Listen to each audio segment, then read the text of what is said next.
Good evening. Good evening. Man, it's so good to see each and every one of you out this evening. I am so glad you decided to join us for this edition of Champion Conversations, where we deal with bringing out your inner champion. I am Napoleon Bradford, and I'm so glad to have you on with us tonight. Tonight is a special edition where I have assembled some amazing champions from all over to kind of help us navigate and curate this conversation. But before I begin, I just simply want you to do this. If you're watching, I want you to share this broadcast. And after you share it, I want you to take time in the comments to kind of uh, just write where you're viewing, where you're watching this from. We want to involve you in the conversation, understand this is a safe space, and we want to make sure that you're able to share. We want to make sure you're able to ask questions. We want to make sure you're able to engage our panelists. All right, this is hosted by the Cathedral of Champions, a birthing and becoming place for ministers and ministries. We are here to help develop the inner champion in everyone. So we're glad to have you on. We're glad to have you on, and we're praying for an amazing and enlightening conversation. If you want to connect to us, just simply take out your device, and text the word champion to 84576. Again, that's the word champion to 84576. It's so good to see each and every one of you on. It's so good to see each and every one of you on. But I don't want to belabor the time. I want to make sure that we're able to honor the time that we have together. So I simply want to introduce our panel. I want to introduce our panel. I'm going to begin by introducing my co-host, my co-facilitator, the amazing Dr. Jamie Eaddy Chisholm. Thank you for joining the conversation.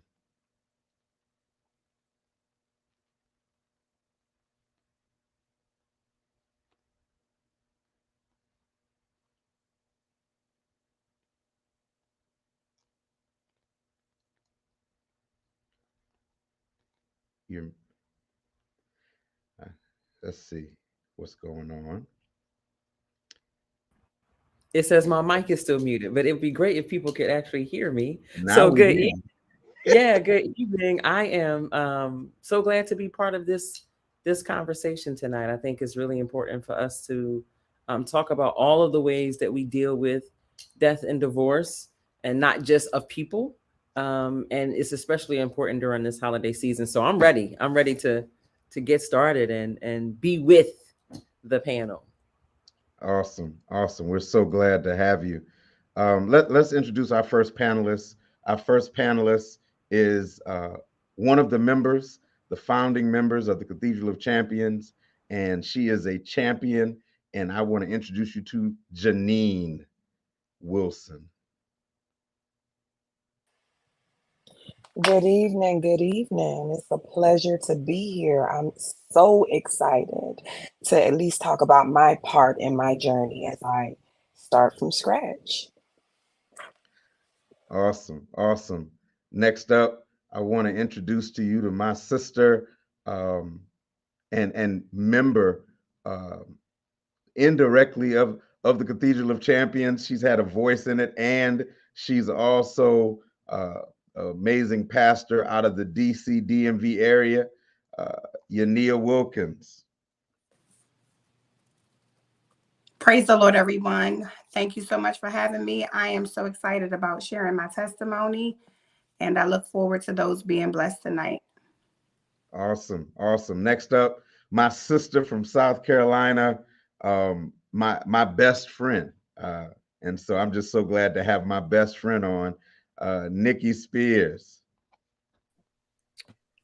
Good evening to everyone.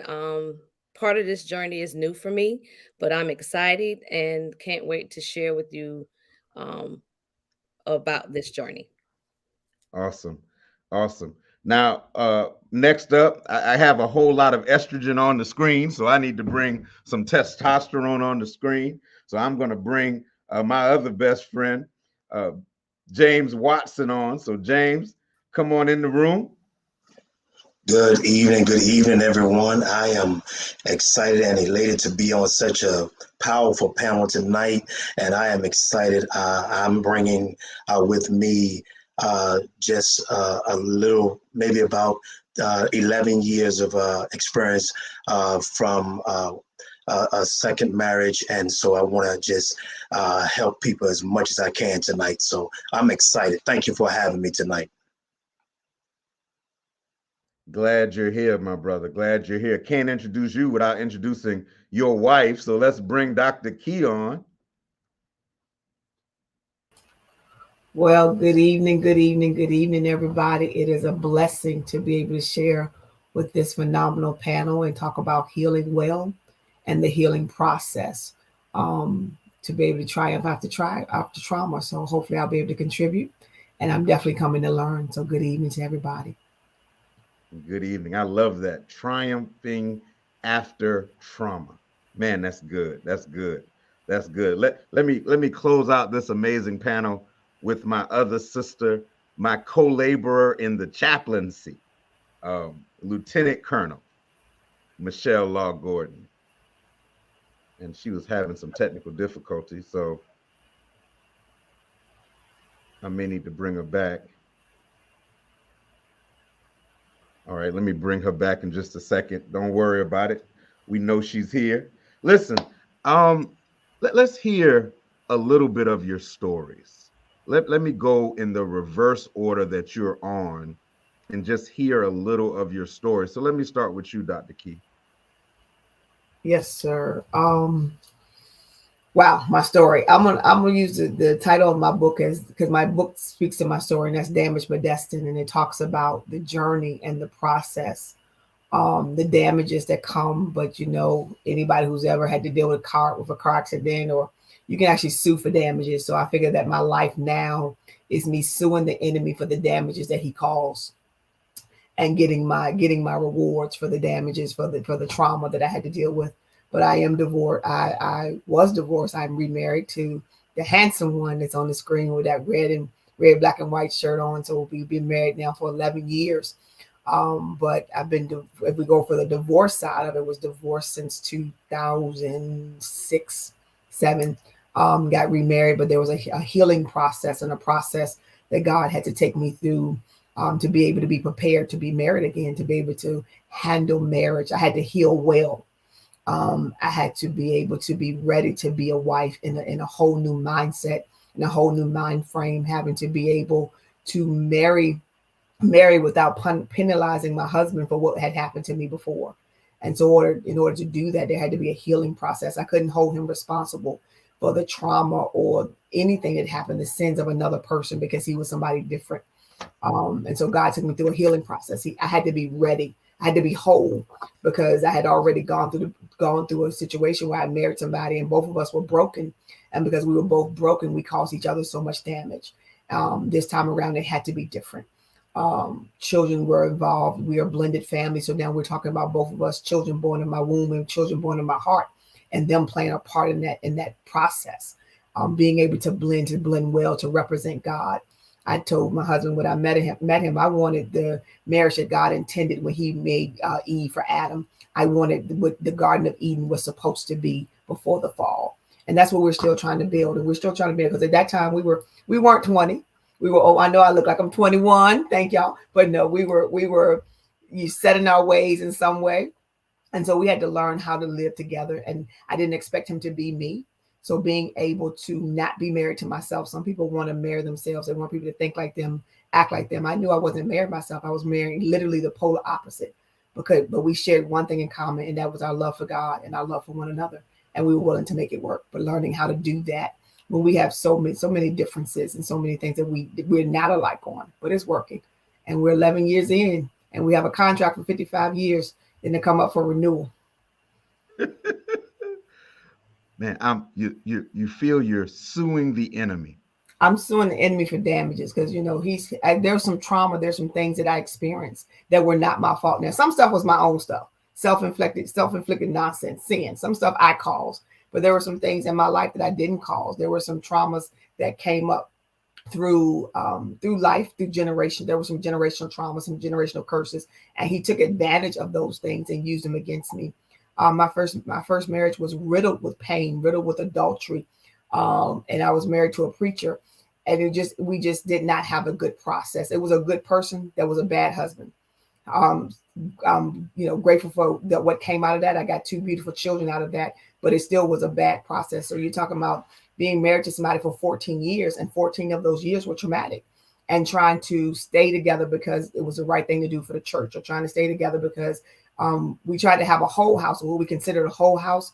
And what God told me as we got to the end was whole and healthy were not necessarily synonymous. And I was under the concept that in order to because I wanted my children to have what I didn't have. I wanted them to have both parents. So all of these things I thought I was doing under the pretense of fitting into a label, or fitting into a box. And when God gave me the release of whole and healthy were not synonymous, I knew that my children and I myself would be healthier walking away from that marriage. And it had to happen because it never should have happened to start with, because I wasn't whole when I got married the first time. I had some damages that I needed to deal with. And so I had my ex-husband placed on a pedestal and expected him to do something for me that only God could do. I had unrealistic expectations of him as a person, and there were just some things that he could not do. He had hero syndrome, so he thought he could, and when he failed me, I was not one. My response to that failure was detrimental for us both. And then you couple in that, I thought I didn't know how to forgive. I had to learn how to forgive. Excuse me, but repeat adultery, repeated, it became abusive and some other things. So it just was not good for either one of us. Man, that's amazing. That's an amazing way to kind of process that, Dr. J. Yeah, just, and we're going to talk about this later, but I want others to think about just 2 things that you said. You had to be ready to be a partner again, right? So for all of us, what does it take? And for those who are watching, really, what does it take for us to be ready after loss, right? Once we experience that loss, whether it's divorce, whether it's the death of someone, whether it's the ending of a dream, what does it take to be ready for the next round, right? Because it takes, and you talked about losing yourself in order to find yourself, another loss, right? What does it take to be ready for the next round? How much of us do we need to lose to find us, so that we are prepared for the partner, the dream, the ministry, and you put whatever you need to put on the next sentence. So just for all of us and for those watching, as you're hearing the stories, I want you to think about some of those things. Thank you, Dr. Key, because I already wrote a couple things down with the introduction. Man. Bishop J, go ahead and give a little bit of your story. Yes, sir, my brother. I certainly will. I come in from a perspective of, I grew up in an era where men, if you had a child by a woman, you were told, you're supposed to marry that woman, give that child your last name. So I come in from a perspective where it wasn't until I got into the marriage that I have with my wife now that I realized that I married out of lust and not love. I saw what I thought I liked. I saw what I believe I wanted. But then I also come out this era where I said to myself, well, this is one marriage, one time. I'm not doing it again. And so what happened is, I'm driving over the road, driving tractor trailer for 20 some odd years. And, I asked my first wife, I asked her, I said, what do you need? Do you need a man that's going to stay at home, or a man that's going to make you money? So I spent most of my time trying to please somebody based on a financial basis. And so, quite naturally, if you're not in the home and you're not around, then somebody's gonna find other ways and other means.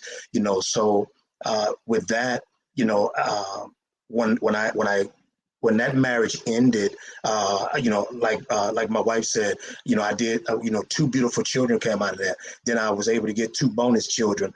I've always called them my bonus children. I never liked the terminology stepfather.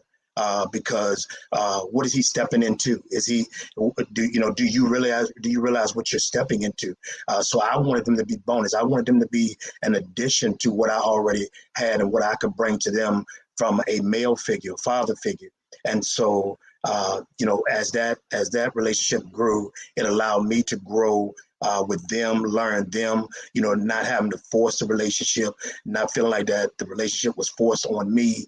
And so when I met my wife, Dr. Key, when I met her, she had did something and asked me a question that I had never been asked in the history of me dating. She asked me, what do I need? To the point where I was met, and let me just share this, I was met at the car with a bouquet of flowers when I first met her for our first date, and a book. And now, as a man, this done threw me into something, because she was like, if you really want to get to know me, you're going to have to read this book, and we're going to talk about this book, and here's your flowers. Now I'm crying. Now here I am, grown man at the back of the car crying because she done got me in the car and they gave me a whole dozen of roses. Ain't never had that happen to me. So now I'm like, whoa, this off the cuff is a lot. So when she asked me that question, I really had to think about that question. And what I realized after she asked me, what did I really need? It came down to the point that I needed stability. And so that's what my wife now has provided me. She's provided me with stability, trust. I don't have to, I'm not looking over my shoulders, wondering if the light's gonna get cut off and whether or not she's gonna be gone up the road with some young buck or something like that. I'm secure now that she is, my stability. And so I also learned in that, and I'll share this really quick. In the first marriage, my wife now asked me another question. She asked me, "What did you do wrong?" I said, "What?" She said, "No, you can tell me all the things that she did wrong. What did you do wrong that caused this marriage to end?" And I had to think about that thing. She was like, "Take all the time you need, write it down if you have to, but you have to tell me so I can get a better understanding of the person that I'm with." And so she did something that totally amazed me. My wife took me on a trip for 24 hours that I think turned into 48 hours. And she was like, I need you to spend 48 hours, 24 hours with me without your cell phone, without any, let your kids know where you're going. Let them know I ain't taking you off nowhere and going to throw you in the river, nothing like that. But let everybody know where you're going to be. And if you're willing to do this, then I think we may have something, because she let me know up front she was not girlfriend material and she was wife material. So I had to bow down and figure out, am I going to marry her, or I'm going to just, let this be? I guess I had to figure out, is this ministry or this marriage? And I understood from very, very, from the very beginning that this was meant to be marriage. Man, you said something very amazing, and I know Dr. J is going to jump in there, but you said that she asked you, first of all, what do you need, right? What Yes, do you sir. need? And then secondly, she asked you to own Right. your part. What Yeah. did you do wrong? What did you do? Right. What did I do wrong? What did you do wrong? Wow. Right. Go ahead, Dr. J. Yeah, because for all of us, entering into relationships is part of the requirement is that we're able to take an honest assessment of who we are and what we've done, right? Because the truth is, we do bring stuff with us. Sometimes we cause trouble in relationships because we weren't healed from something that our parent did, said, withheld, right? And so being able to, one, actually ask someone what you do, because sometimes we swallow our own voices because we fear losing out on the thing, whatever the thing might be. We fear losing out, so we swallow our voices.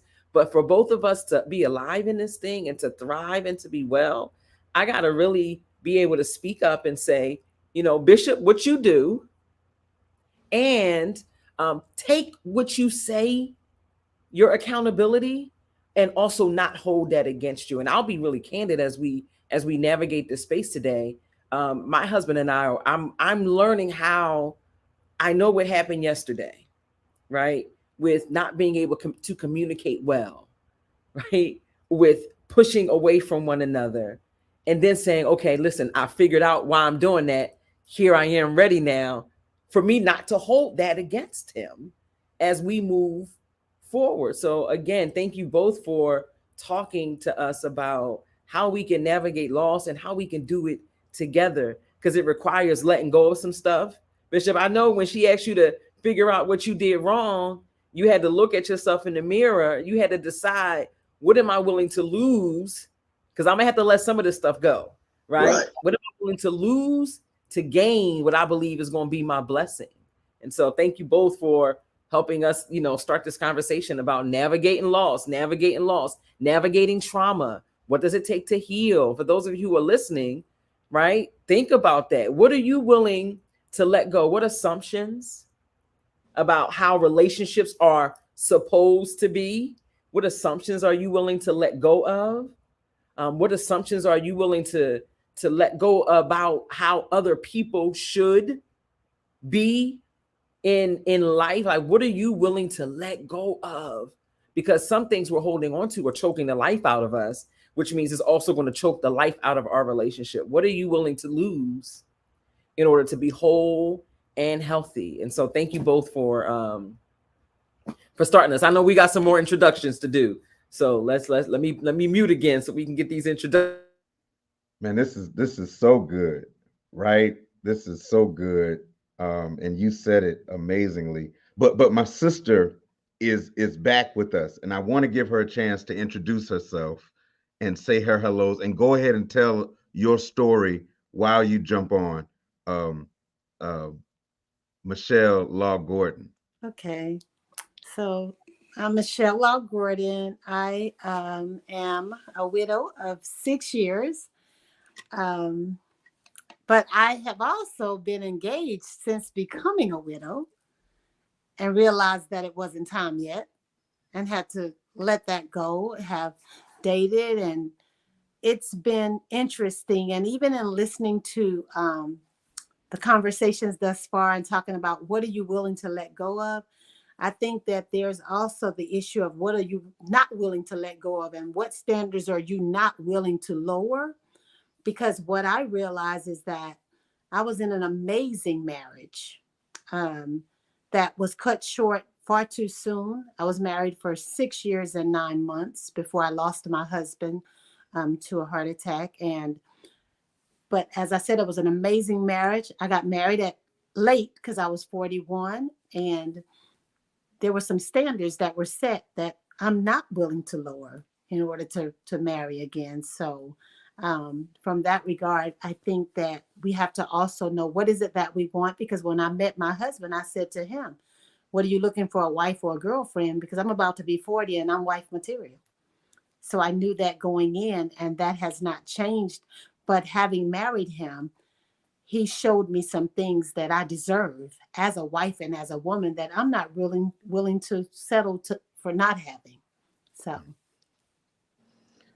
Wow. Yeah, absolutely. Yeah. So for all of us, please don't think being willing to lose, to let go of that which no longer serves you well, Right. that which hinders your healing and your wholeness, is not letting go of your standards. Right. And what you know, right? If this is what you know you need in a relationship, Mm-hmm. then if the person is not right, bring that, being willing to hear the voice, because what y'all know there's a spirit in us that's speaking. Sometimes we don't listen. I don't know about you. Sometimes, right? The spirit speaks and you're like, let me just try one. Let me try it this way. Let me enter it. Let me go through the other door and see what I can see. But you've helped us. Yes, absolutely. For those who have experienced loss, I know sometimes the desire is to fill the void immediately. Like something's missing. I want to fill this. I want to fill this. Be really cautious about lowering your standards so that you can fill a hole that truthfully will never be filled. Mhm. Right? It will. Your husband, the part of you that that piece, right, that hole, and I'm calling it a hole, we can call it whatever, that part will never be filled. We learn how to live with that. Mhm. We learn how to live with the loss. If you are rushing to fill, right, just know that it's a bottomless hole. You're going to keep pouring into it, but you'll never be satisfied if you're seeking to fill what you think is missing in this moment. And so thank you for being in this space, and then thank you for reminding us to have some standards as we move through. And don't be, listen, I know it can be lonely. I get it, right? It's holiday season, it's cold depending on where you are, right? I know, right? All these things, we don't want to be alone. But be really intentional with who we allow into the space, because just trying to fill what's missing might create some other holes in you. So, Bishop, I'll let us keep going with the introductions, because I don't know how long we're gonna be here tonight, but I feel like we're gonna be here for a long time. Listen, this is so eye-opening just in the introductions. So let me jump to Nikki. Go ahead, Nick. Good evening again. My name is Nikki Spears, and I can hit it from both sides, divorce as well as I just lost my spouse a little over 4 months ago. He was a pastor, so having to be a caretaker at this present moment, I am like transitioning to rediscover Nikki after Michael. And with that, we've been married for 16 years. Before that, I was married for 5 years. Even during the death, and I know I'm probably skipping over, but just to get to the where I am now, even dealing with the first divorce, after I got my divorce, thought that's where I was supposed to be. Like Bishop said, you see the outside, and that's what you want. Um, at the end of that divorce, God said, I get that's what you wanted, but that's not what I had for you. Met Michael, and we had a blended family. And like I said, he was a minister when I met him, so we kind of jumped right into ministry. And then even with Michael and having to rediscover me now, when I met Michael, I was dating God, but being in that marriage had allowed me to have a relationship with God. So that marriage was meant to be, and I know, because if I didn't have that peace, I wouldn't be where I'm at and have the strength to be able to carry on like I am now. So I thank God first of all, but just like I said, it's new to me. It's only been 4 months, so just trying to rediscover Nikki. And I lost him. We Michael battled or had complications with sickle cell. So I'm not gonna say lost, because God always get the victory. So I'm not gonna say lost. But having to be a caretaker, first leading lady, and just basically in a day that's gone. So now I have to rediscover me, as far as my spiritual growth, because he was my covering. So I have to, rediscover Nikki, and that's what I'm doing, holding on to the memories. They would not go anywhere, but at the same time, God still has an assignment for me to do, and I will continue to seek God for that assignment. Thank you for being on.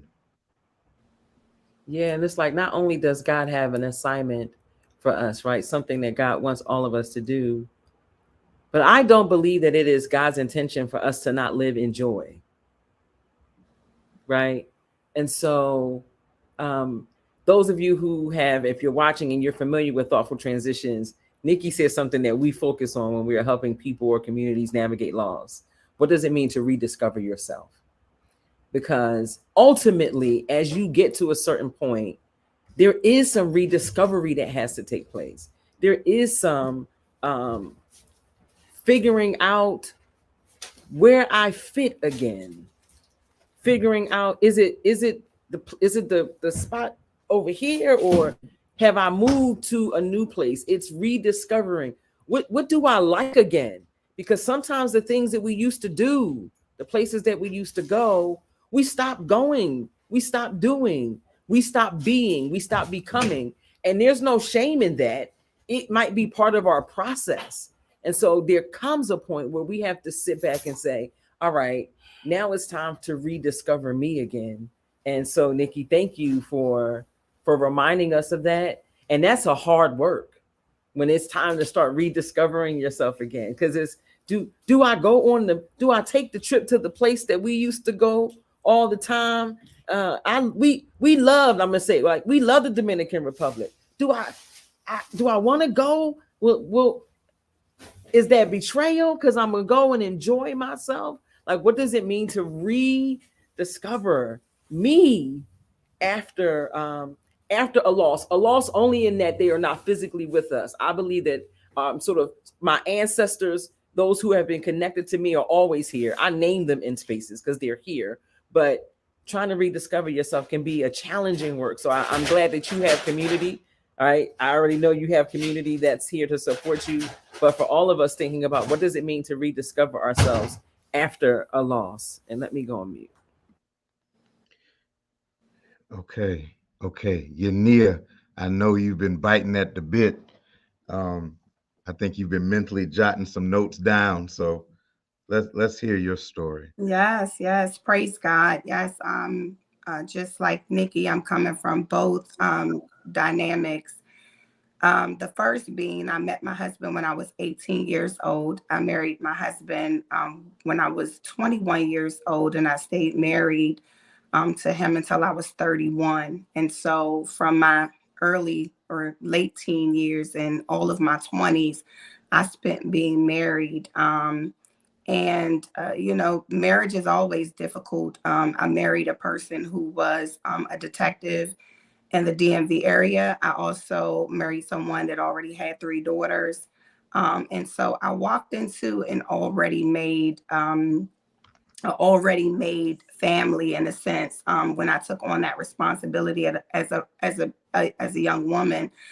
And we went through our challenges, of course. I mean, I think when you're young and you come from different cultures and different time spaces and things of that nature, you're faced with so much. But I lost my spouse in 2008 due to brain cancer. He went to work one morning, was called into roll call, took a call, and the detectives had to go looking for him because he lost his memory while he was trying to take a call. And so he was diagnosed with brain cancer in October, and it wasn't a prolonged timing. I mean, within 6 weeks, he expired and transitioned rather quickly. And so from October to December was all that we had of him. And during that time, his memory of how to pronounce our names and things of that nature had been taken from him. And so, as a 31-year-old woman who only knew this person from the age of 18, I had to learn how to do everything, learn how to pay bills and not depend on him to be there to kind of save us and protect us and provide for us. So definitely had to, lean on God and lean on my church community. To give me understanding of now why am I in this situation where I have three daughters that I have to raise now as a single widow, as a new minister in Christ, and how to do all of that without a husband, especially coming from a very rigid and a very I guess a very religious background, who really, predicated a lot of things, especially leadership, on marriage. And so how do I now navigate that, being a young minister and having young children and not being labeled after being with a spouse for so long. But my testimony really is I am at this place in my life trusting God with God removing the sting of death. Because after losing my husband in 2008, I thought I was free from the experience of death. And 2014, I experienced the loss of a best friend in April. I experienced the loss of my grandmother in June. And then I experienced the loss of my aunt in July, in which I was the one that had to make the decision to remove her off of life support. And then I lost a cousin and an uncle of that year of 2014. And I think what God has been ministering to me is that as long as you allow your mind to be in Christ Jesus, that he can regulate your thoughts to the point that you won't lose your mind. Because for most people in death, not only do you not know who you are, but that is an opportunity for the enemy to begin to play tricks on your mind and begin to tell you that your life isn't worth it, or you won't be able to recover, things of that nature. And as I begin to navigate out of that space, 2016 arose, and my uncle, he was living at a facility here in the DMV area, and I was called because he had transitioned in his sleep, and I had to identify his body. And shortly thereafter, my brother was killed in a car accident in January of 2017. And then my mother died on the same day, 1 year later, of January in 2018. 1 month later, a person proposed to me. I accepted the proposal, and I did it because I needed to feel comfort. I wanted to feel like I had family, because when you've lost so much, you don't want to lose, and you don't want to lose anymore. You get tired of losing people. So your loyalty, even if you're a loyal person, you begin to really give people grace, sometimes even in spaces where they don't deserve it, or they haven't proven themselves, just because you want that comfort, or you want those voids, as Dr. Jamie mentioned, you want those voids to be fulfilled.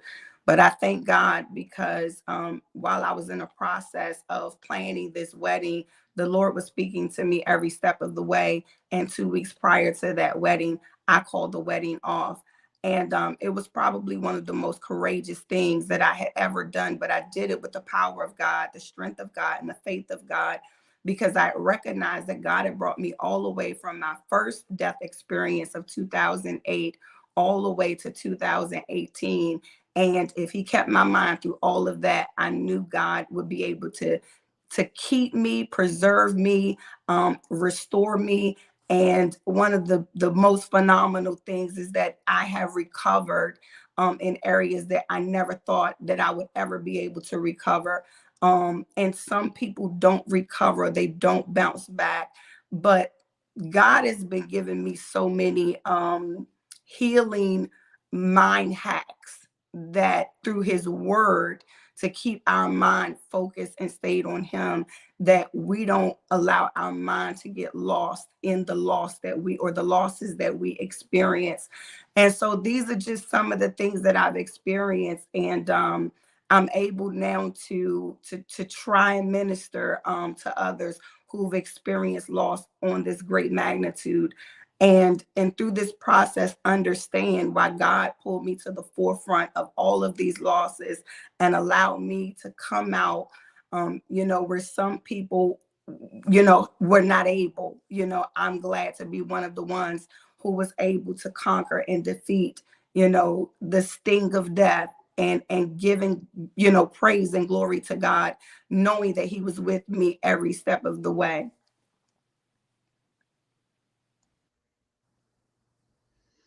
Whew, powerful. Yeah, just the testimony, right? The testimony.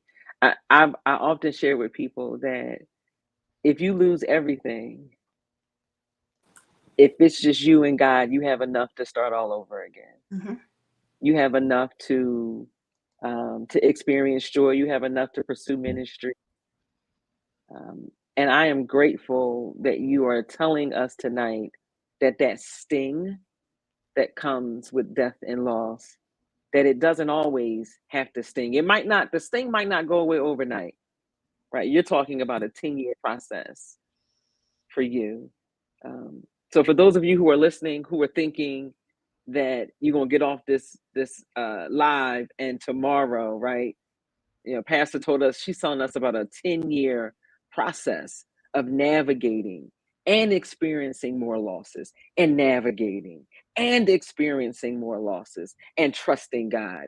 And I'm not going to talk about the other emotions, right? But you know, I don't know. It might have been some anger in there somewhere. It might have been some disappointment, frustration in there as you had to process your way through to this place today. So, if nothing else, know that healing and restoration is possible, right? If you look on your screen, you see what says 8 squares right now, at least, that are reminding you that healing and restoration is possible after loss. It doesn't mean that we get the thing or the person in this sense, right, back, but we get the pieces of ourselves that may have been lost, may have even died in us, that God can heal and can awaken and can restore those places in us as we lean as best we can on God in the midst of our loss. I know we still have another intro. Thank you, Pastor, for sharing uh, Man.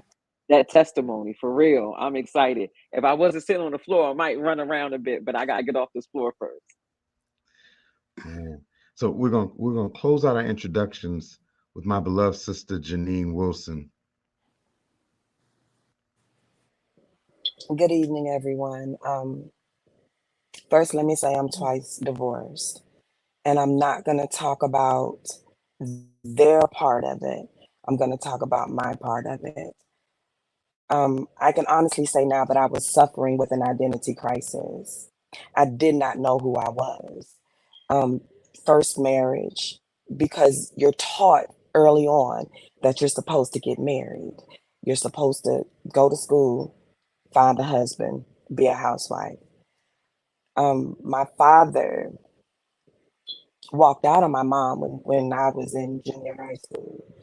And that played a big part in the failure of my first marriage because I got married thinking that that was the right thing to do, but then I married someone that was familiar to me. He had tendencies like my father did. And don't get me wrong, I love my dad to pieces, but I didn't feel like I deserved anything more than what my father gave my mom. Didn't have any children when I got married. Walked out of that marriage with 2 beautiful children. Love my babies dearly. My second marriage, which ended July the 15th of this year. Um, and when I say I'm happily divorced, people look at me like I'm crazy.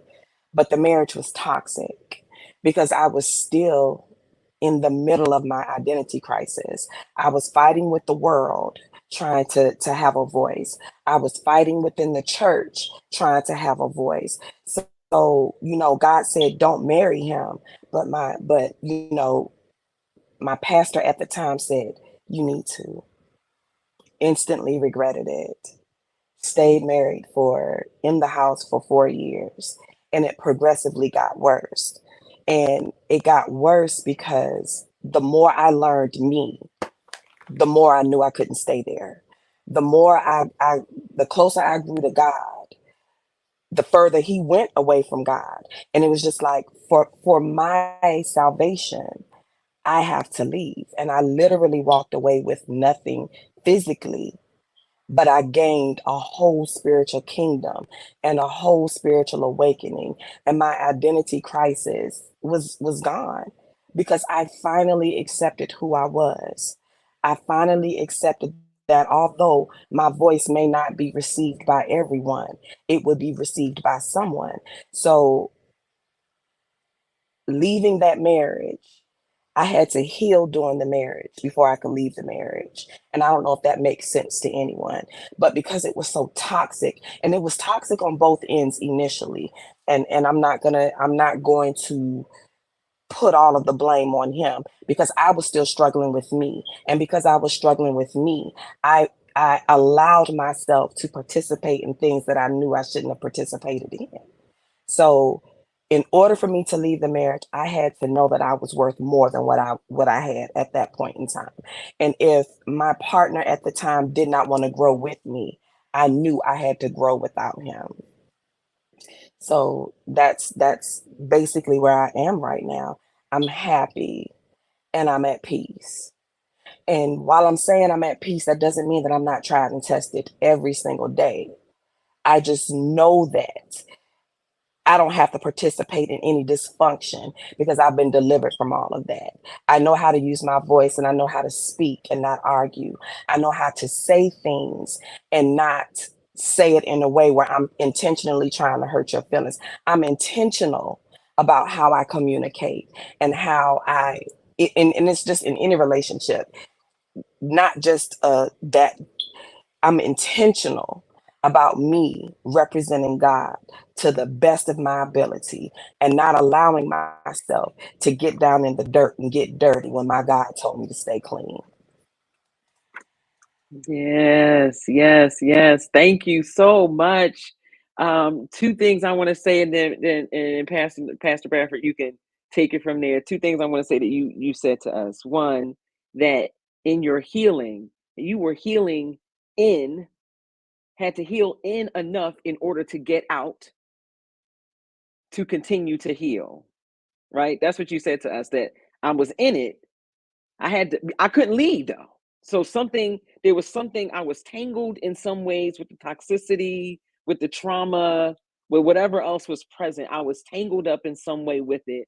So I had to do some healing first in order to become disentangled and get out to continue my healing. That's one thing you said to us. And then the second thing, and I think this is the one that made me shout, was that I now have peace. And you said, but let me just be clear.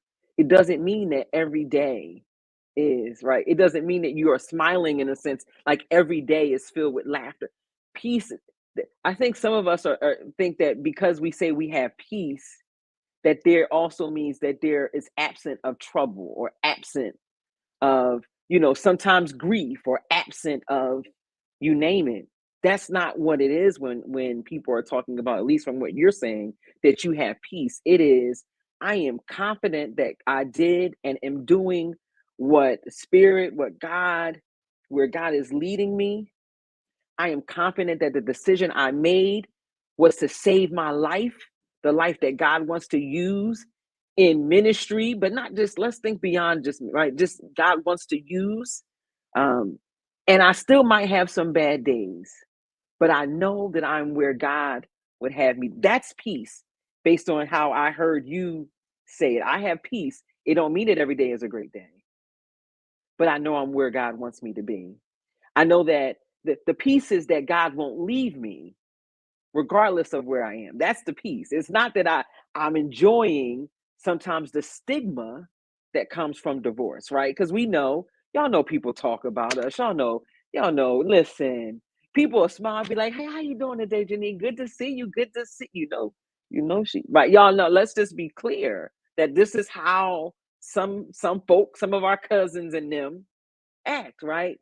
But peace is, I know y'all might talk about me, but I did exactly what I needed to do to live whole and healthy, which is God's intention for us.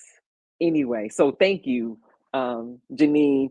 Pastor, I'm gonna turn it over to you, and we can, if we have questions, I'm not sure. I'm gonna go to the chat and see if anybody's asking anything. Man, so again, the reason this is so important is because, and the reason, even though we seem like we have a heavy panel, it's because everybody's experience is so different, right?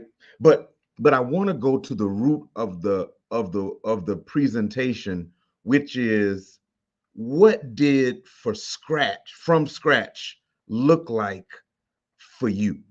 And I don't know who wants to go first, but when you think about that point where you decided that you were going to, I think David after the death of the baby, mourned, and then eventually he washed his face, worshiped, and decided to go back to Bathsheba. At what point did you decide to remove the sackcloth, remove the ashes, and really start from scratch? What did that look like for you? I don't know who's gonna go first, but just talk about it. Bless you, Pastor Bradford. I know for me, once I called off the wedding, it was some things happening. God was revealing to me as the wedding was fastly approaching. And when I got the courage to call off the wedding, I remember being in a meeting at work, and I sent a text message calling off the wedding. But I realized that from the proposal of the wedding, which was a month after we laid my mother to rest, and we were planning to get married 6 months after we laid my mother to rest. So I was actually planning to get married on July 17th of 2018, and 2 weeks prior to decided to call the wedding off. But my emotional, mental, and psychological stability from the time my mother passed up until that point, I was just no good. I really wasn't. I had placed the church on a sabbatical. I was suffering in the workplace. And part of this was because I was not grieving properly. I was taught to work over it, work through it, and stay busy. And so I was using activity as a way to avoid pain and grieving properly. And so I was loading myself up with more and more activity until I just hit a crash. When I called the wedding off, a week later, I ended up having an anxiety attack. And I had those answers. I had those questions. I'm sorry. I had the questions. God, I understand death, but you need to help me understand what was your purpose in all of this. If I understand your purpose, then maybe I could process it a little better. And I was struggling with that because one of my family members, and I'm the only preacher. Some of you guys come from generational preachers and teachers and so forth. But for me, I don't. And so one of my cousins during this process had asked me right before this anxiety attack, I need you to tell me why God did this. And me being, named amongst, those prophets that was accurate, it literally shattered me to the point that it sent me into an anxiety. And after that, I began seeking. I wanted to see God. I was seeking counseling. I began seeking answers. At that point, I didn't want to be busy anymore. I didn't want the activity. I didn't want the cliches, not to disrespect the church, but I just didn't want the playfulness of using some of the same sentences that we hear over and over and over again. I really needed some answers because I knew that if I didn't get the answers, that I wasn't going to be able to recover. So for me, from scratch, it looked like I put the church on pause. I took a break from work, and I began seeking clinical counseling, spiritual clinical counseling, and a grief counselor to help me understand some of the things that I was experiencing that I had never. This platform tonight is the first time that some of my family, my friends, or my children would ever hear these stories, because through those 10 years, I felt that I had to be strong for everyone in my family. I had to be the spiritual representative for everyone in my family. And I had to hold it together so that their faith in God wouldn't crumble. So, presently, what I had to project to them is you know, God knows what he's doing, even though I didn't know what God was doing, because I didn't want their faith or their trust in God to be diminished by their experience. But ultimately, I took the hit. And so when I realized what was necessary is I went to a clinical counselor. I'm sorry if I'm a little long-winded, but I went to a clinical counselor and I told her about some dreams that I had. And I said, these dreams prophetically to me doesn't make sense because these people have already transitioned. And she gave me an activity, and the activity brought forth so much clarity in scripture that I just began to go through my phase of healing without trying to put that off or without trying to avoid it. And so that's where my journey started. And then I realized not only would that person would have wrecked my life, but I would have wrecked their life even had I would have gotten married, because the reality was there was nothing that God was ordaining for me and that person. I only had them there as a placeholder to provide comfort. And it wasn't the comfort that I needed. God was trying to get my attention and trying to speak to me also, and try to speak to my family also on another level. And so my ground zero reset of where I said this has to stop was when everything was crumbling around me. I had no control over any of it. And I knew at that point I had to seek for healing and some answers. Yeah. And can I just say, I hope those of you who are watching took note there, that we can become so busy during our after loss season that we don't even allow our own healing. That churchy cliches, all of those things, really, that it has no power. Those cliches really have no power over our ability to heal. Sometimes we just need some very raw, authentic space where God can speak, perhaps where a counselor or a therapist or a grief coach can speak, but it needs to be where we are intentional about feeling what we feel. Because sometimes, y'all know, if I can just use this, that strong Black woman, one word, that we've been told we can't show emotion, we can't show sadness, we can't show all of these things, all of which we experience. And when we swallow it, what happens? It impacts our bodies. And so I hear you saying, one, you gave yourself permission to feel all those things, to take all of that to God, to seek God, but to seek God not just through God's word, but through people who are trained to help us with our psychosocial, our emotional and mental health.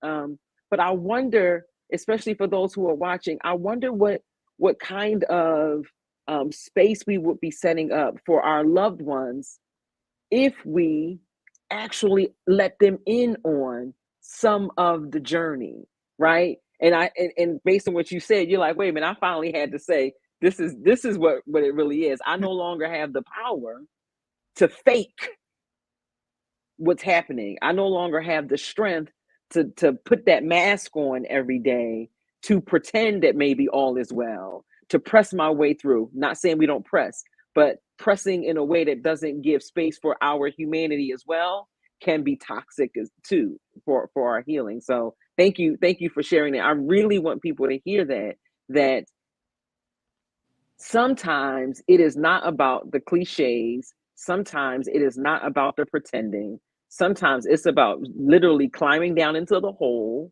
sitting there for a minute, and allowing the spirit to speak, to give us enough strength to be able to climb back out. And sometimes we have help pulling us out the hole. But when we force ourselves into busyness and disregard how we might be feeling, when we force ourselves into ministry because we like ministry is a good thing. Yeah, it can be a good thing, but not if you are doing damage to yourself in the process of trying to do a good thing for others. And then what are we teaching people about grieving when we don't allow them to see what it really looks like, right? What do we teach our young children about what it means to navigate loss when I experience a loss and I pretend ain't nothing happened? And I'm not saying you pretended, but just in general, what happens when we do that? And so thank you for sharing that. And I know we're still, the question on the table is what did from scratch. I'm sorry, Pastor, go ahead. You wanted to chime in on that one. But I think the other interesting thing she said, which is what many of us have wrestled with, is because we represent Christ and we get traumatic hits.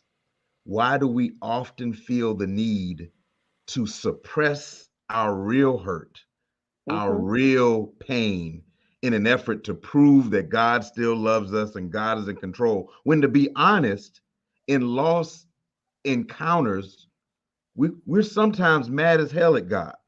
We're sometimes real angry with God, but because we represent the church, quote unquote, in our minds, we often hide or oppress or suppress our feelings to try to put on a good face for people because we think being strong proves our faithfulness.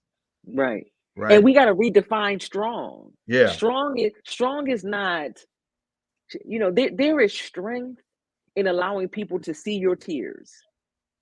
There is strength in coming to folk and saying, guess what? I actually don't have the answer today. I don't know. All I know is that I'm hurting and that I'm believing that God is with me. Right. The word says that God won't leave or forsake me. I'm going to hold that as true, even if I don't feel it in this moment. Sometimes that is the strength, is allowing people to see who we really are and that God has not left us even when we are at our most vulnerable, our lowest, or what we consider our weakest point. Yeah. Okay. I won't be long, because like I said, I'm new at this. But my from strat right now is I'm in a season of silence. So do I go here? Do I go right? Do I go left? If I go here and I'm dealing with, okay, what will they think about this if I do this? Coming from being a leading lady in a church, I mean, and when my husband was sick, um, having to step up and just making sure that his part is being done. The church that I was in, wonderful church. If they allowed me to be able to help him when he wasn't able to help himself, and make sure that we have things in place for ministry to continue to run. But it was just an eye opener for me, and traumatic as far as when he passed. I was like, I could still carry on, but then it hit me a month later. It's like, it's not the same. You're not in the same position anymore. He's not the pastor anymore. So my scratch right now is a season of silence. God is like, nope, just stay right here. I will show you what to do. And part of it too is some of the things that, because I was a caregiver, it's like if you have a what is it, a list that you want to do, that's what I'm doing now. And to be honest with you, that person can look at me and say, well, that's not the Nikki I know. Well, I'm rediscovering Nikki. God hasn't left me. I haven't left him, but it's just I'm in a season of silence. So some people can look and say, well, she's there or she's gone this place. Yes, I am. And that's just a part of rediscovering me. As far as the church, I haven't been there in like a month, but sometimes do I want to go? Yes. And then sometimes I'm just like, I can't get there, but I will go visit other churches because I have to find out what it is, where Nikki is supposed to be. So like I said, my title right now, my theme is a season of silence.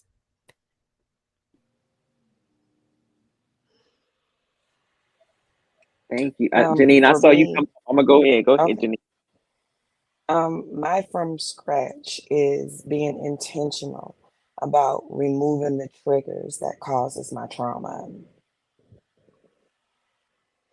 I've been church hurt. I've been family hurt. I've been man hurt. And for so long, I used that as a crutch. to make excuses for, not that my behavior was bad, but for the bad decisions that, I made, trying to justify, to God, seeking man's validation and not God's validation. And because of that, I've been hurt a whole lot. So my from scratch is starting over literally from nothing, because when I walked away from my ex-husband, I walked away with nothing because he did not want me to leave. So it was all about physical things for him. It wasn't about physical things for me. It was all emotional. So my from scratch is being intentional about removing the triggers that causes my trauma.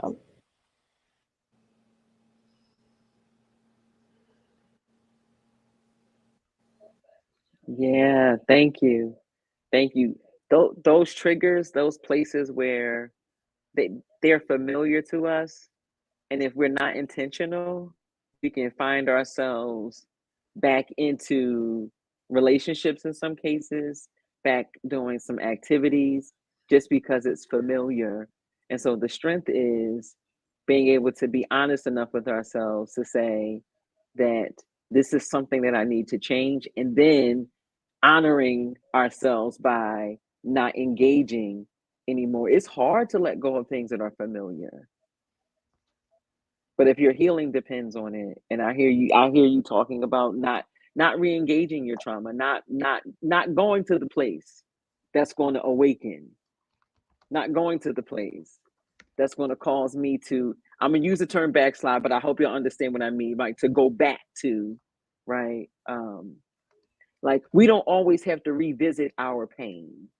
There are some things that we can leave behind, that we can literally just walk away from, and there's no need to keep going back.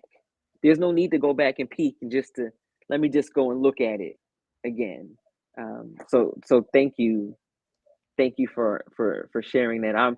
I know I'm excited. I'm ready to hear Dr. Key or Bishop J also sort of share your individual from scratch moments. Did you want me to lead the floor to you, baby, or do you want me to go first? Okay. Well, listen, from my standpoint, starting from scratch was like watching my mother put fresh flour on the table and making bread from scratch. What I had to come to terms with and come to grips with was Dr. Lance Watson out of St. Paul's Baptist Church in Richmond, Virginia, preached a powerful sermon when I was going through my most difficult moments of divorce. He preached a sermon called I'm Bitter, and he preached it from the standpoint of David and Ahithophel. And one of the things he stated in this sermon that really helped me get on the processing table to move me forward was he said that if anger is the fruit, then bitterness is the root. And so when he said that, I realized that if I was to start again, I was going to have to get rid of the bitterness of what I felt like this relationship stole from me. I was bitter. I was heartbroken. I was torn. I mean, from a male's perspective, pride had set in so deep that how could this happen to me? How I'm the person who felt like, when I got married, this was going to be the only marriage. I'm not getting back in another marriage. Starting from scratch wasn't even on the table. But once I heard that message, I literally broke down, and I realized that in his weakness and my weakness, he is strong. So I really took that message to heart. I'll always remember that message because that was the restarting place for me. That was the place that once I realized that I was more bitter than I was deeper rooted in bitterness than I was in anger. And anger was just the fruit. I even had this saying that, the next time I get married, if I get married again, I'm a married for money. I ain't married for love. And so all of that pain was just building and driving me and cultivating me. And so Scratch started to look like, scratch all of that and let me show you what love looks like. Love looks like her. Love looks like a mate, a helpmate that says, I'm going to, my wife says this to me all the time, I'm going to take your dreams and I'm going to carry them in my womb and I'm going to birth them. That's what help me looks like to me. So scratch for me started when God said, let me show you what real love look like. Look into me, and when you look into me, then I'm gonna give you the help me that you need. That's gonna help meet every need that you have. So if you're in pain, if you're listening tonight and you're in pain, you're in the process, you're trying to figure out, what the scratch starts from me. Scratch starts from me the moment I can get it in my mind. Am I angry with the situation? Am I angry with God? Am I angry with the people that got me to this place? Or am I bitter? What is it? Am I just angry, or am I deeply rooted in bitterness? And when he preached that message, man, it revolutionized my whole thought process. And I was like, I would never be that bitter again in my life, because that's a cold place. That's a hard place. So strength for me as a man is not in my biceps and my muscles and what I can lift. Strength for me is in my mind now. Now that I've renewed my mind. My mind says I'm stronger in my belief. I'm stronger in my faith. I'm stronger in making sure my family goes first. I'm stronger in making sure that I even take care of my own physical body, my own physical spiritual makeup, to make sure that I'm surviving, so I don't put that weariness on somebody. So I gotta learn how to go to the doctor. And I'm gonna cut this off in just a minute, but honestly, man, I hadn't even been to the doctor like talking about until I met my wife. So, and I know you probably saying he giving her a lot of credit. Yes, because she cut me off from she helped me get delivered from some places in my life that I knew that I should have been out of a long time ago. And I probably would have been a much better person, even if we've never gotten married. If I'd have had a strong friendship with her, then she really cultivated me to show me how to operate as a man, how to be the whole totality of who you are as a person. So yeah, that's what my scratch looked like. My scratch looked like when I got off the table of bitterness. Listen. Listen. First of all, we're gonna talk about the bitterness and anger. We're gonna talk about that. But you said, if she was just my friend. Like, I want people to get that part. Like, yeah, she's my wife. Got it. If this ain't the way it went and we were just friends, that my life would still be a whole, like, she would be a gift to me if she was my friend. That's Listen, what we Dr. need Taylor, in our lives. Go ahead, Bishop. Dr. Taylor, let me just, since you said if she was just my friend, up until Dr. Napoleon, it was just her and I. She was my friend. I now have what I can say, 2 friends in the whole world. Yes. And then Bishop, let me just say, right, that unhealed anger. So, there are things that make us angry, right? We know that that's life. There are things that make us angry. But then, even if that, and sometimes we angry with God, sometimes we angry with the people, sometimes we're angry and disappointed in ourselves. And if that seeps in and we begin to sort of dig down into that anger, and it becomes bitterness, that bitterness chokes us. It chokes the life out of us. Nothing can grow in us, with us, when bitterness is present. And so, whatever losses we've experienced, those of you who are listening, whether that is because someone has died and they're no longer here with us physically, whether you had a breakup or a divorce, if we allow ourselves, go get that sermon. Dr. Lance Watson so go find that sermon that he just told us to go listen to. But when bitterness takes root, we have to climb. If not, we kill everything around us. We have the potential to kill everything. Relationships don't grow when bitterness is choking the life out of it. We don't grow when bitterness is choking the life out of us. And sometimes we have experienced so many losses. Pastor Wilkins talked about loss after loss after loss after loss. Sometimes we can experience so many losses. And when we don't have the space to be real about how we feel, because sometimes the bitterness comes because we've been holding in, swallowing all the feeling, trying to let everybody know we all right. Creating a safe space, cultivating a space where people can actually come and be who they are without shame, knowing that God is still with us. Oh man, you have helped somebody today. You helped me. I'm hoping you helped more than one person, but you helped me today thinking about what are the places in my own life where the root of bitterness is trying to peek up in there, right? Choking something, choking the beginnings of the birth of my dream, choking the possibility in my ministry, because I'm not just angry. I'm not just angry, but I've swallowed the anger. I'm angry with God, y'all, me. I've swallowed it. How much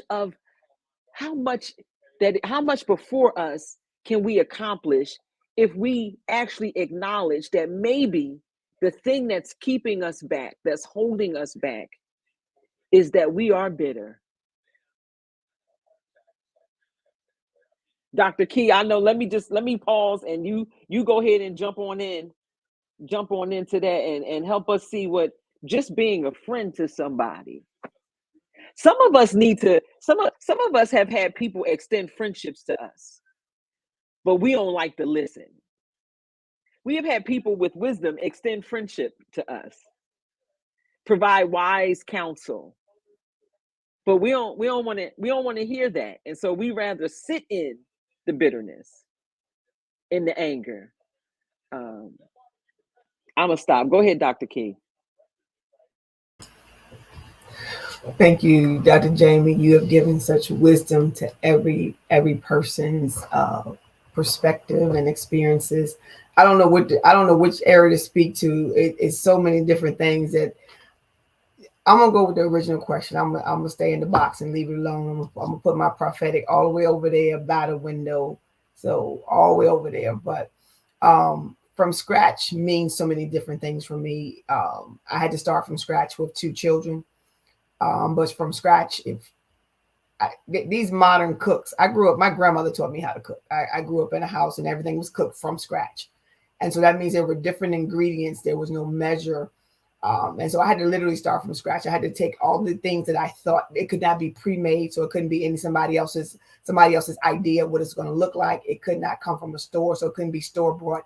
It had to be from scratch. And from scratch was God's original plan, intent, and purpose for my life. The good thing for me is that I didn't grow up in the church. I got to know God before I got to know church. So I didn't really have to worry about the church's perspective on my walk with God. It was me and God anyway. From scratch for me was also coming out of a marriage that left me broke. I broke and broke in. So no money, homeless with kids, and trying to figure out how to make it happen with them, because what could not happen was that my kids could not experience what was not their fault. And then I also had to deal with the brokenness that I had been carrying with me from childhood, in addition to newfound brokenness. And so everything had to be scratched. Every idea, every concept of what I thought marriage was going to look like, every idea and concept of who I thought I was going to be, this picket fence, all the things, the good and the bad, I had to scratch all of that and go back to God. God, what was your original intent and purposes, not for anybody else, but for me? I tried to fill it. I tried to fill the void. I tried to do the rebound relationship. And let me tell y'all, when you tell God, I want to do it your way, he'll break your stuff up. So I was married to a preacher before. I was like, I'm not married to another preacher. Give me a sinner. Give me somebody that's a straight up sinner. That's how I'm going to do this, because clearly the church thing don't work. And God, with his great self, sent the sinner man that I just thought, sent the man a dream. And the man said, oh, I had a dream. And God told me not to deal with you. And I was like, you don't even know Jesus like that. That was my response. You don't even know Jesus like that. And he was like, what you do. So when God started speaking to sinners about you, then you know, okay, I have to submit to God's will. So it was a process. Okay, God, don't give me what I want. Give me what I need. So I had to start from scratch. And then God told me to write a list. Give me what you want, but also tell me what you don't want. He said, because I can give you everything you want, but it can be wrapped up in what you don't want. And so God made me really deal with me. He wouldn't let anybody in my life and everybody I tried to put in place, he would break it up. So I had to start from scratch. And then my children had to watch the process, which means I had to date well in front of my children who also had a father. So now I'm teaching them how to navigate, because I wasn't in a fight with him as a father. I was in a disagreement with him as an ex-husband. So how do I now show my children how to have a healthy relationship with somebody I don't agree with?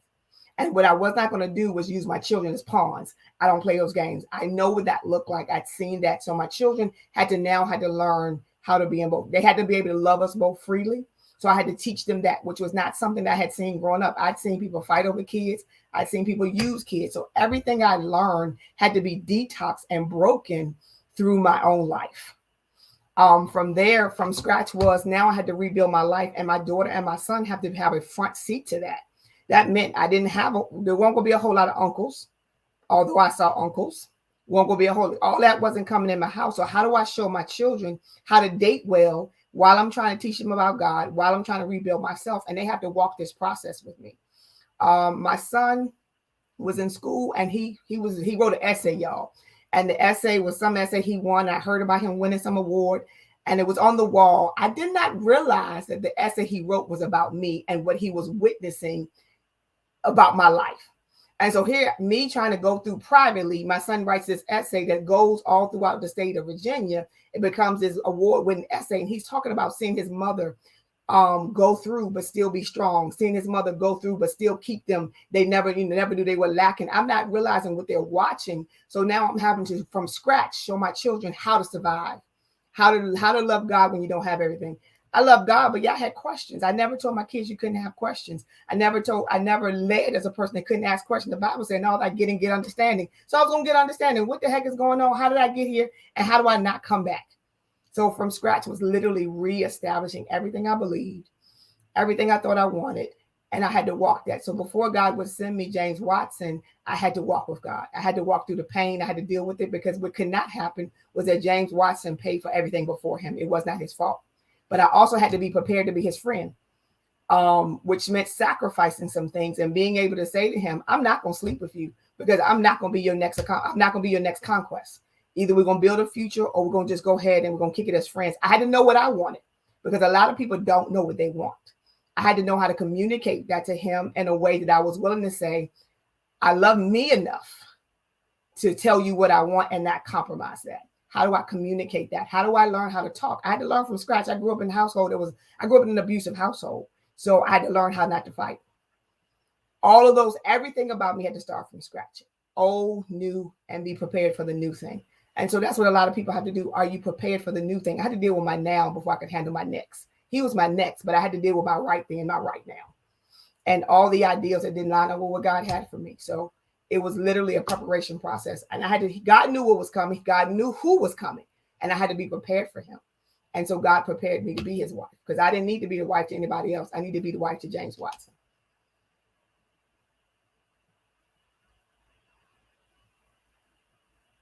Y'all still looking at me. Y'all want me to keep, don't do it. I feel some stuff in my Listen, nose. Dr. King, listen. So much there. For some of us, this journey means going back and putting all the ingredients of our lives on the table, and starting to say, oh, that flour is bad. Okay, that needs to get thrown out. Oh, I need to go grab some more joy that needs to come to like some of us need to, it is a deconstructing of who we have become in the midst of our pain and in the midst of our trauma and all of those other things that happen in the course of our lives, and becoming who we are intended to be. And so you helped us see really very clearly how to do that.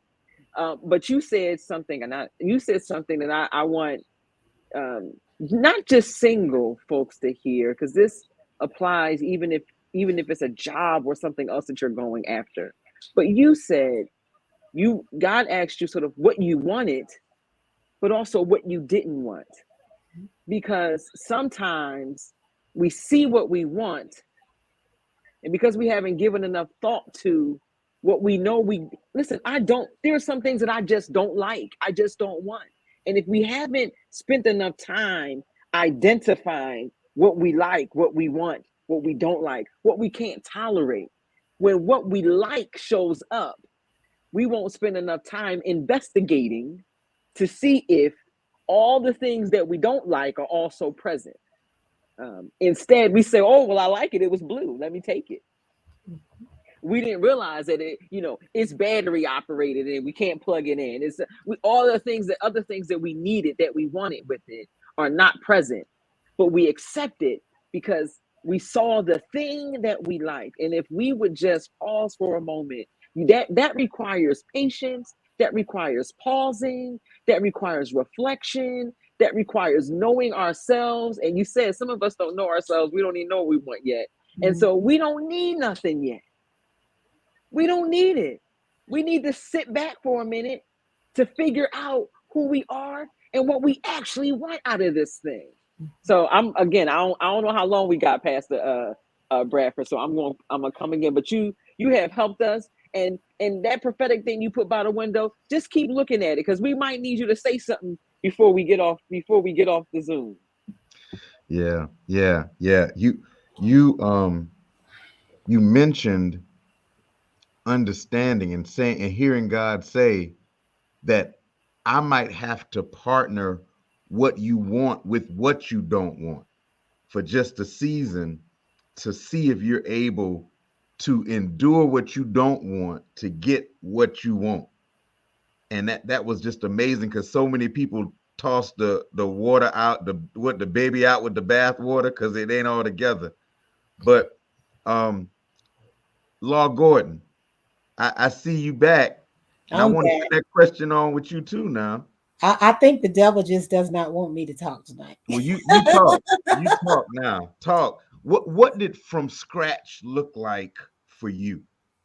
So you know what? That is such a loaded question, because I think from scratch for me started before I lost my husband, before I met my husband, probably 10 years before I met my husband, I dated a widow. And I still reflect back now on when I met him, how there were so many accusations of what I was doing before I ever met the man. Because we started dating shortly after he lost a spouse. And initially, we weren't even dating, we were friends. But, people don't think a male and a female can be friends and there not be something going on. So there were so many accusations in that relationship. But what I learned from dating someone who lost a spouse was that people are going to say what they're going to say, but you have to block those people out. So here I was, not even a minister yet, not a pastor, but not even a preacher.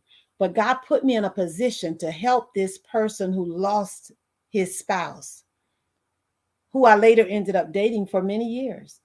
Didn't marry him. And what's crazy is I dated him until I heard God say, it's time to move on, new beginnings. And I said to him, you know what?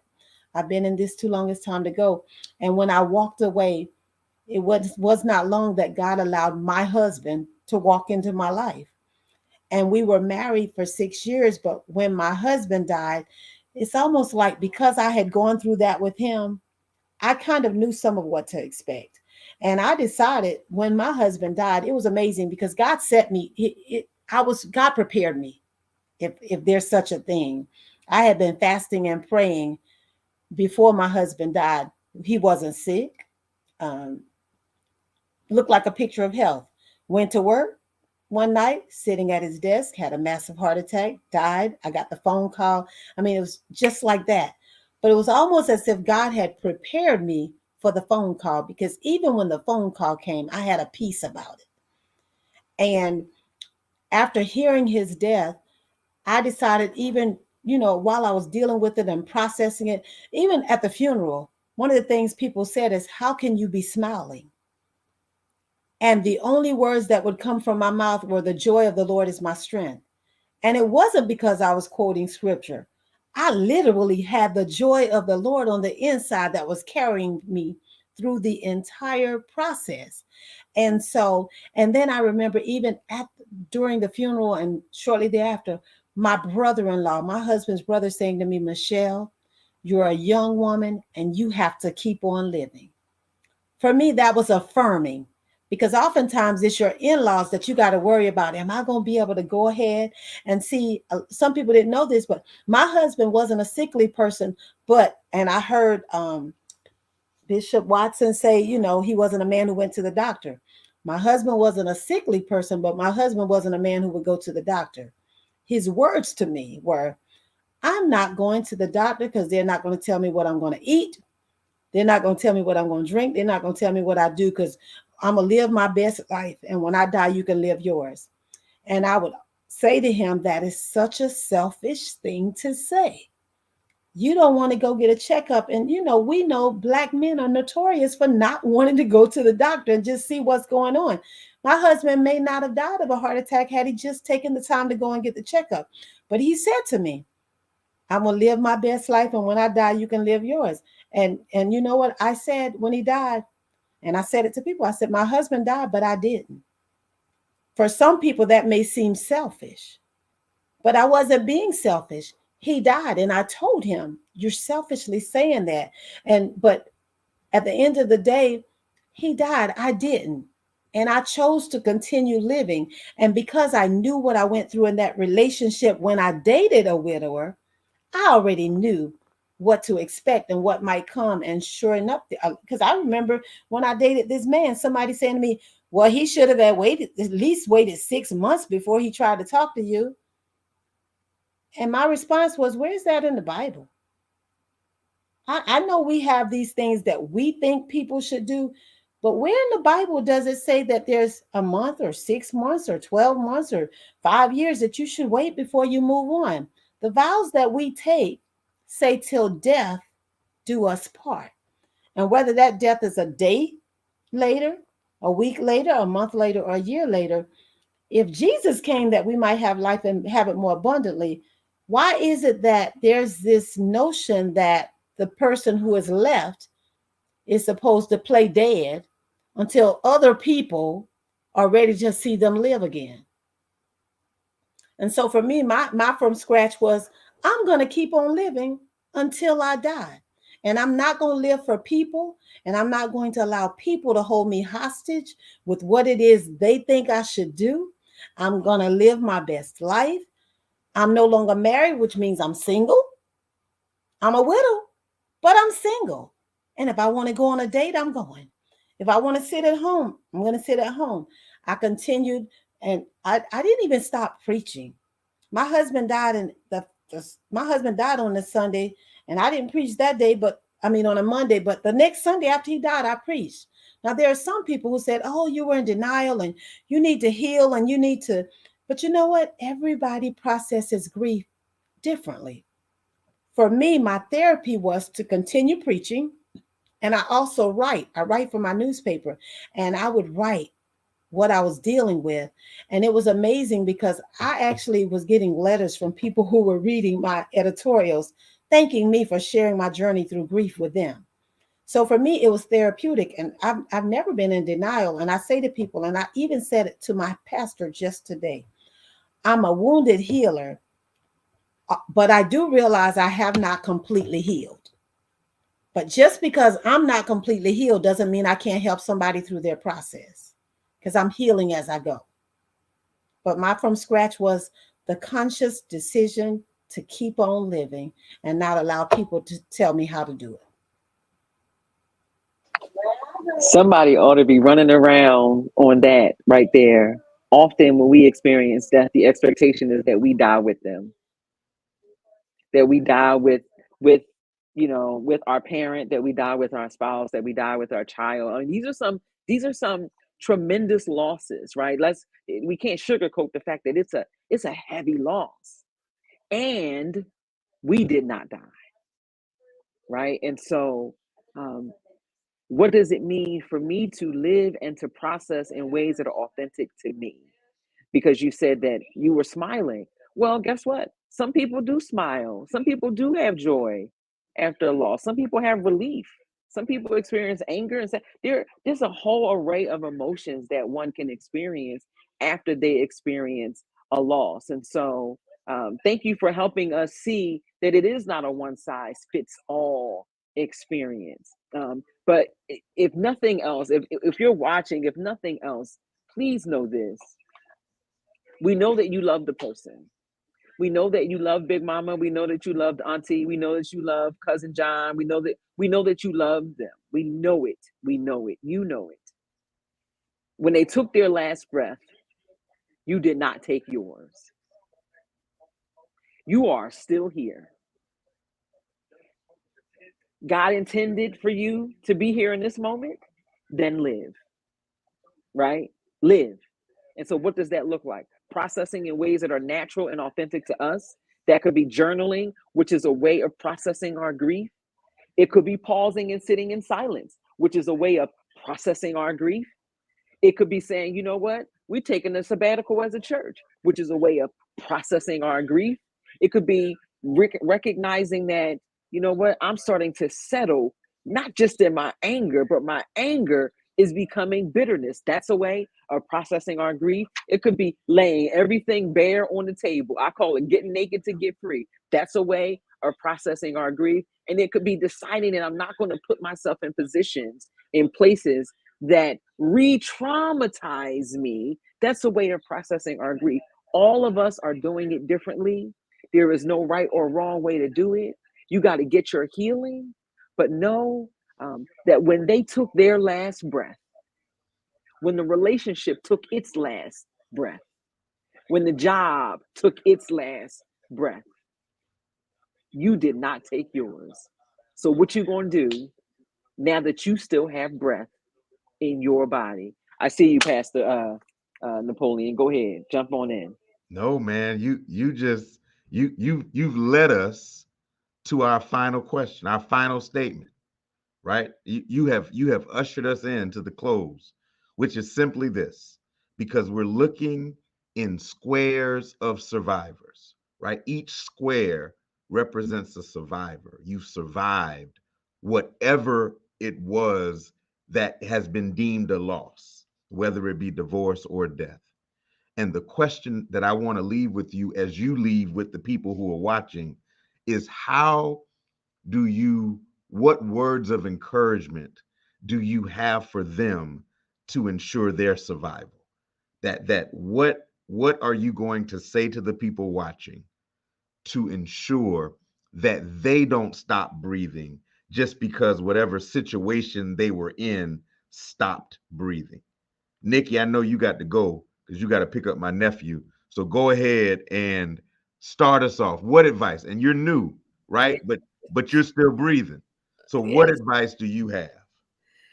Keep living, take one day at a time, and just um be ready for what that day holds, but at the same time, never lose your focus with God.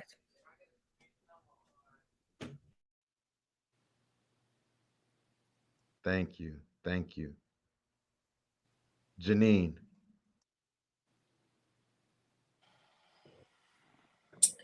Um, the hardest thing that you will ever have to do is start from scratch, restart from scratch.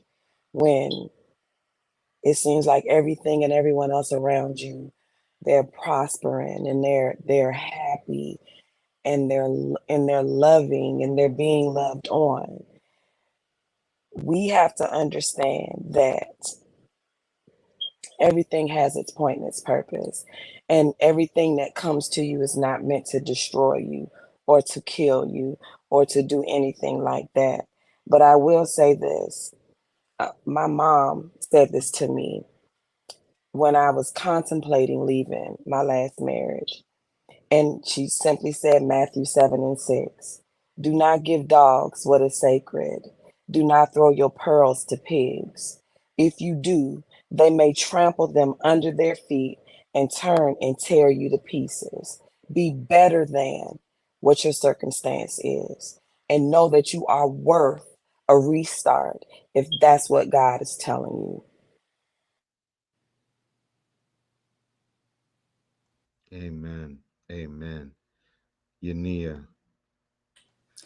My encouragement to the body of Christ tonight would be to never give up, regardless of your circumstances, experiences, or situations.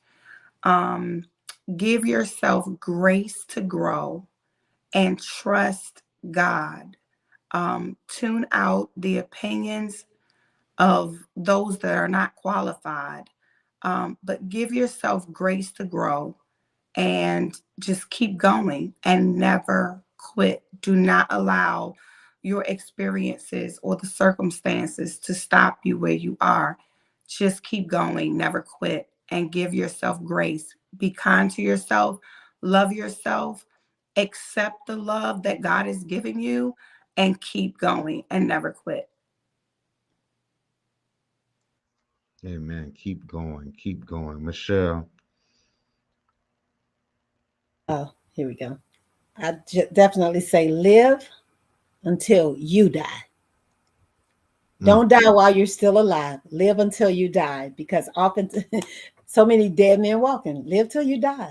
Keep pressing, keep pushing, keep loving yourself and allow yourself to be loved.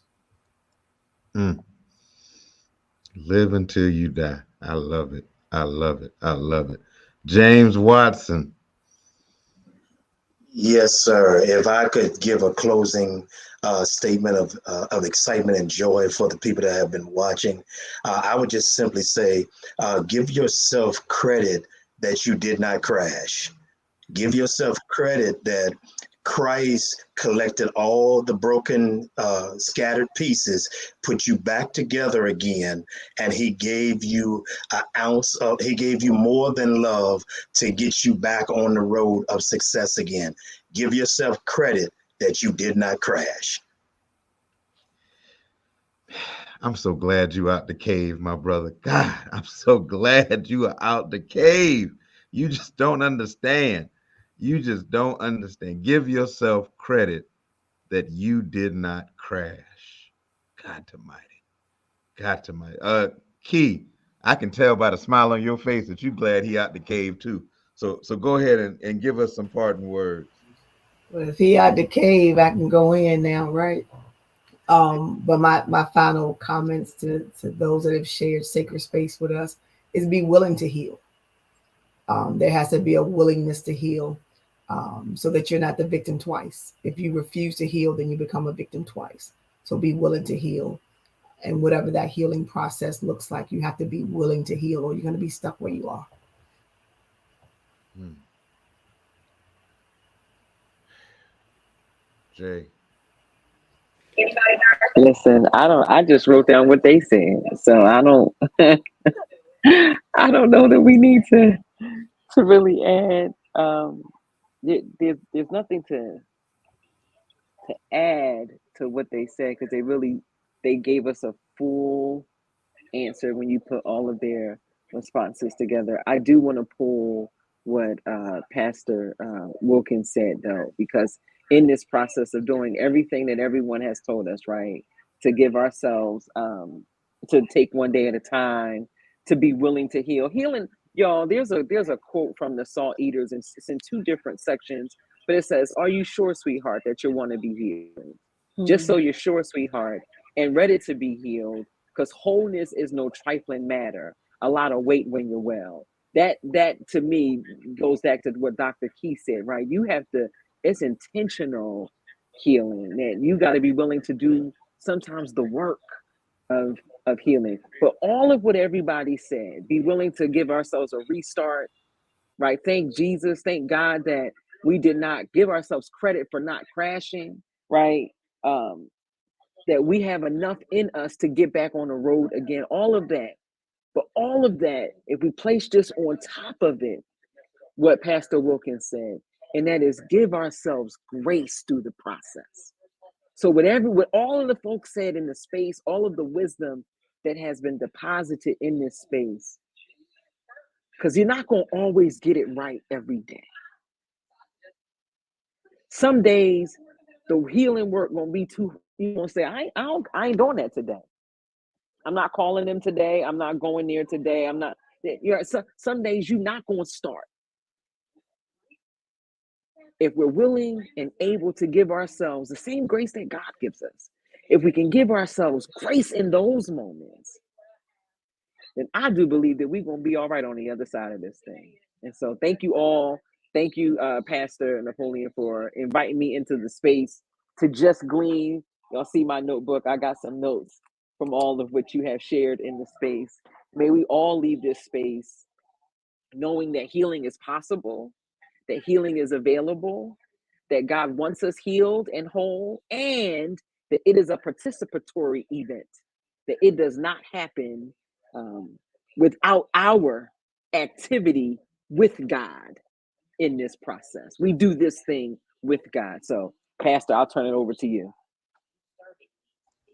I just want to thank everyone for being willing to be vulnerable, for being willing to share, for even as Yania said, after 10 years, being able to tell some of the story right out loud. It's not by accident that you are here, and the help you're giving is going to far outlive these minutes we've been together. For those that are watching, this is not a topic, and it was mentioned earlier in the chat, that is often talked about because still, just like in biblical days, they don't know what to do with widows, and they've always demonized divorce, right? And as a result, these topics go unmentioned. It was in Acts that a call came out because the Hellenistic widows, the Jews, the Hellenistic widows were not being cared for. And can I say in 2022, the widows are still not being cared for. And those who are divorced have often been damned. But the reality is, because it was the end of that season, it's not the end of your life. And we have to galvanize and curate spaces where we can do the hard work of starting over so that we don't get stuck in the suffering and in the sadness of that past season, because it was just a season. It was a season, but you're living beyond it. So again, I thank each and every one of you from the deepest part of my heart. I pray God's richest blessings on each of you who were panelists, as well as those who are watching. We're preparing for a holiday season that is not going to be happy for everyone. But I do understand, and I need you to understand, that in the midst of sadness, remember that while you are sad and may go through sadness, you also should celebrate survival. And that's hard to do sometimes at the same time. But you grieve how you need to grieve without feeling forced to grieve a certain way because someone else is grieving the way they grieve.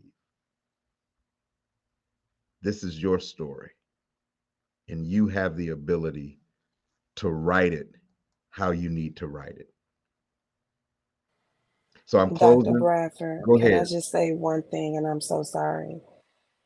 Listening to you right now, God just told me, and this is for my divorced people. I got married in death.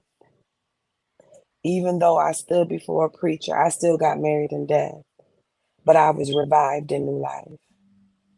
There's still hope. Yeah, yeah, yeah. So again, thank you all. Please, please, we're going to share this. I pray other people watch it. We're going to replay it. I thank you for your willingness to be on this panel. Thank you for the life you're going to save, because this is life-saving stuff. And y'all have an amazing night.